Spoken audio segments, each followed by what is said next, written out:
सध्या महाराष्ट्राच्या राजकारणामध्ये आणखी काही ट्विस्ट येताना पाहायला मिळत आहेत। त्यामध्येच ठाकरे बंधू एकत्र येणार का या संदर्भामधल्या चर्चा सुरू आहेत। दोन्हीकडून सकारात्मक पावलं पडतायत असे संकेतही दिले जात आहेत। तर शिवसेनेचे ज्येष्ठ नेते गजानन कीर्तिकर आपल्या सोबत जोडले गेलेले आहेत। कीर्तिकरजी, स्वागत तुमचं TV9 मध्ये। एका वेळेला तुम्ही देखील हे स्वप्न पाहिलं होतं की ठाकरे बंधूंनी म्हणजे राज ठाकरे, उद्धव ठाकरे यांनी एकत्र यायला हवं। आज तशा प्रकारच्या चर्चा सुरू झालेल्या आहेत की उद्धव ठाकरे, राज ठाकरे एकत्र येऊ शकतात। दोन्हीकडून सकारात्मक पावलं देखील पडतायत। पुलाखालून बरंच पाणी वाहून गेलंय आणि त्यामुळे कदाचित आता महाराष्ट्राच्या किंवा मराठी माणसाच्या मनात देखील येऊ लागले की हे दोघे बंधू एकत्र येऊ शकतात। तुम्हाला काय वाटतं? ही तर इच्छा महाराष्ट्रातल्या सर्व शिवसैनिकांची आहे, बाळासाहेबांची होती। दोन्ही बंधू त्यांच्याकडे कॅडर आहे। फक्त एवढंच आहे की त्यांचा जनाधार जो आहे हा जनाधार तेवढा राहिलेला नाही जेवढा बाळासाहेबांच्या वेळेला होता तेवढा, पण कॅडर आहे।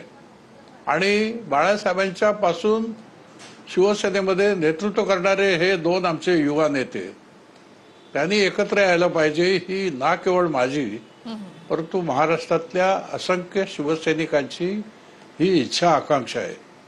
आणि आम्ही इच्छा व्यक्त करतो की यांनी एकत्र यावं। त्याचबरोबर शिवसेनेचं जे विभाजन झालं, एकनाथ शिंदे एका बाजूला, उद्धव ठाकरे एका बाजूला, त्यामुळे सुद्धा शिवसेनेचं फार मोठं नुकसान झालं।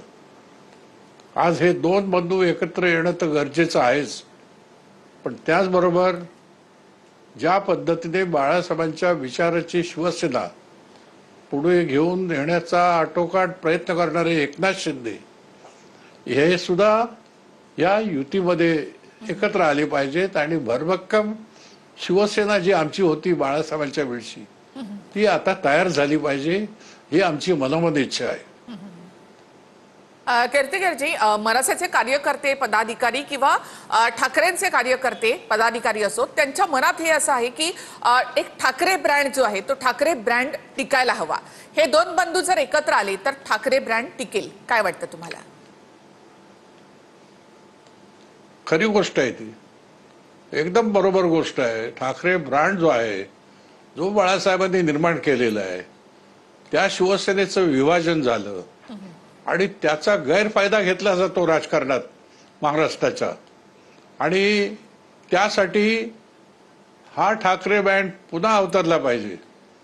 बाळासाहेबांच्या विचाराने प्रेरित होऊन असंख्य मतदार, शिवसैनिक महाराष्ट्राच्या खेड्यापाड्यात, जिल्ह्यात, तालुक्यात अजूनही आहेत।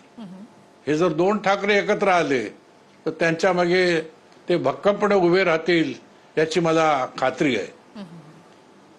मात्र आता जसं